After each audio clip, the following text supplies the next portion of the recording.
Good morning, Thursday the 3rd of September 2020, 8:59 in the morning, and we are just heading into Fundao now to go to an auto electrician and get the headlights on our car moved over to, to Euro spec headlights. Basically we are matriculating our car because, we already own it outright, and it's worth very little money to sell it in England, but over here it's worth quite a lot of money to replace it. So for us it's going to work out a lot more cost effective to just import it here. We've got to leave it at this place for, I don't know how long it's going to take. So we're going to take a little walk around and hopefully see some cool stuff.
Cars are very expensive in Portugal.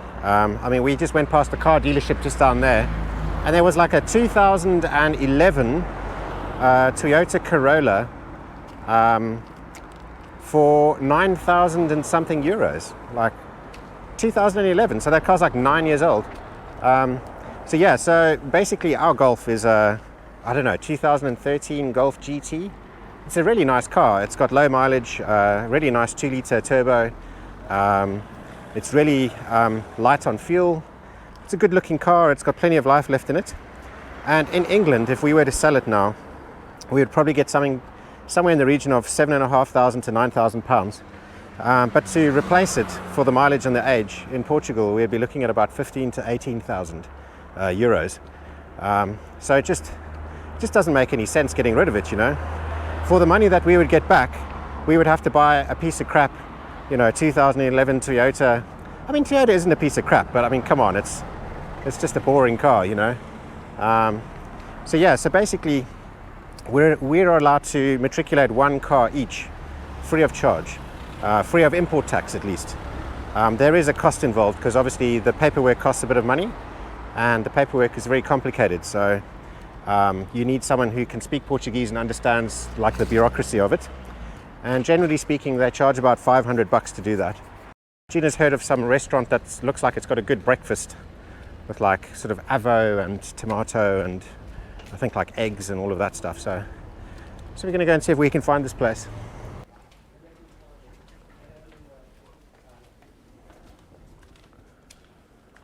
So Google Maps is saying it's down here and to the left.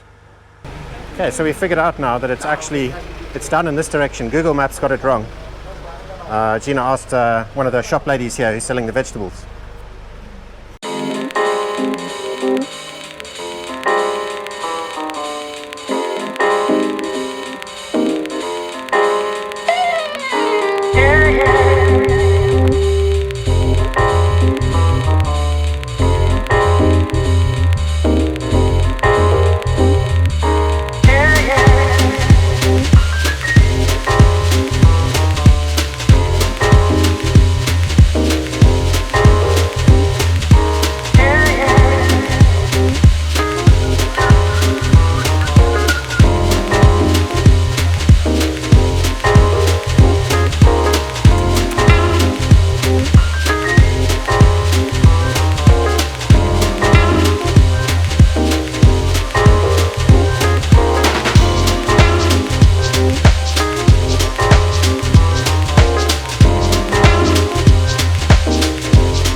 Really? It doesn't.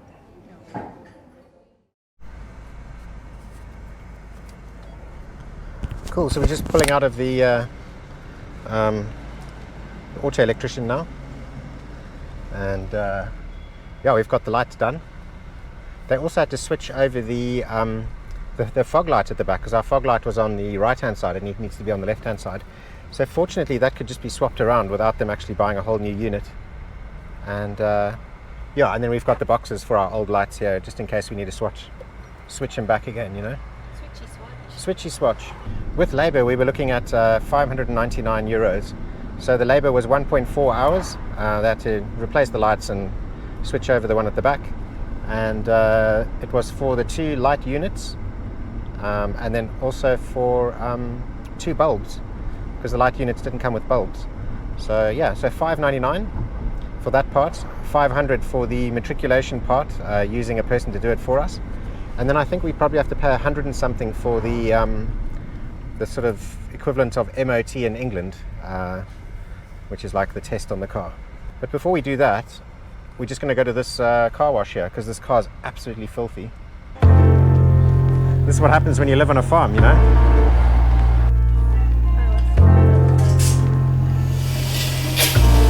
Whoa. As you can tell, it's the first time Gina and I have ever used one of these things before.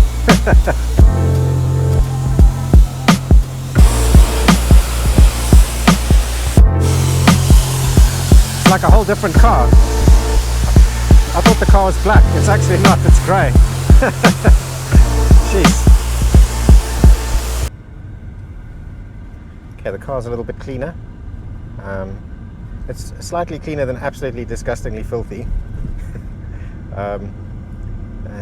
Yeah, so now we're just going to go to a place where we can get the test done.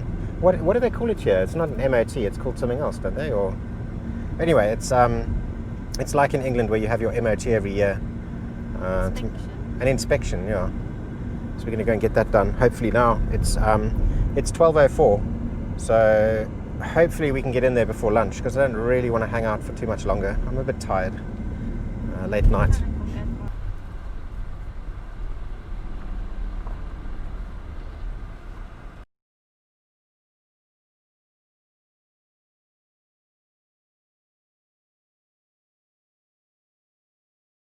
So we'll be back. We'll be back. Again. To import your car from the UK to Portugal, you need to have your V5 document. The address which is on your V5 document, you need to have proof of that address. So you need to be able to show utility bills and you know, things like that, to show that you actually did live at that address. And I believe they need to go as far back as 6 months to a year. On top of that, you need to get something called the COC, which is the Certificate of Conformity, and you get that from the vehicle manufacturer. You also have to have your residency documents. So when we arrived, we applied for residency, and we've got a piece of paper to say that we're resident. After that, you have your appointment with the British Embassy, and the British Embassy then gives you a piece of paper to say that you actually are resident in Portugal now and you're no longer resident in the UK. Then you need to do some stuff on the car. So for instance, our car had to have its headlights changed because the default headlights were pointing towards the left-hand side of the road, and now that's pointing into oncoming traffic. Some cars you can actually adjust the beams, but unfortunately our whole headlight units had to be changed. We also had to change the fog lights on the back from the right-hand side to the left-hand side, and the final thing you have to do is get your speedo changed so that it shows in kilometers per hour instead of miles per hour. Once you've got all of this, then there's a whole bunch of paperwork that has to be filled in order for you to apply to get your car what's called matriculated, where you get Portuguese plates. You also have to do something called an inspection, which is kind of like the MOT in England, where they basically make sure that the car is roadworthy and legal.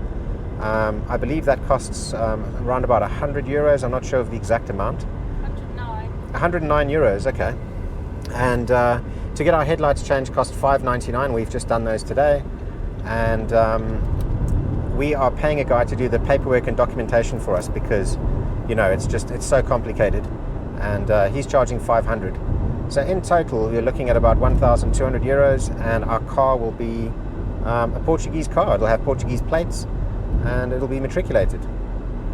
Now, if you're wondering why we're spending all of that money on a car that has a steering wheel on the wrong side, it's because this car is actually worth, in England, it's only worth about £7,500 to £9,000, whereas in Portugal it's worth about 15,000 to 18,000 euros.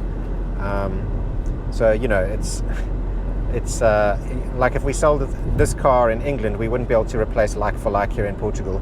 And in fact, for €7,500, we would get a real old junk car that probably will break down on the side of the road.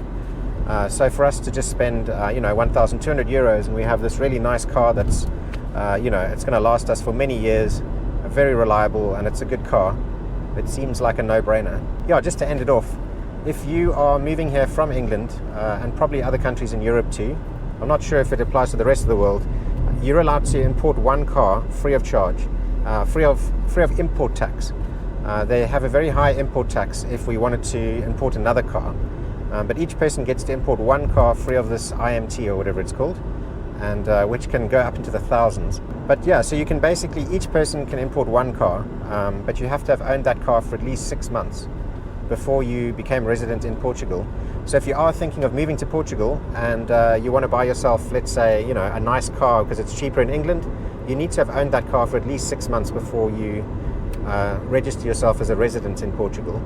And then if you do that, you can go through all the steps that I've just explained, and yeah, and you can get your car imported, matriculated, and you might even save some money on it.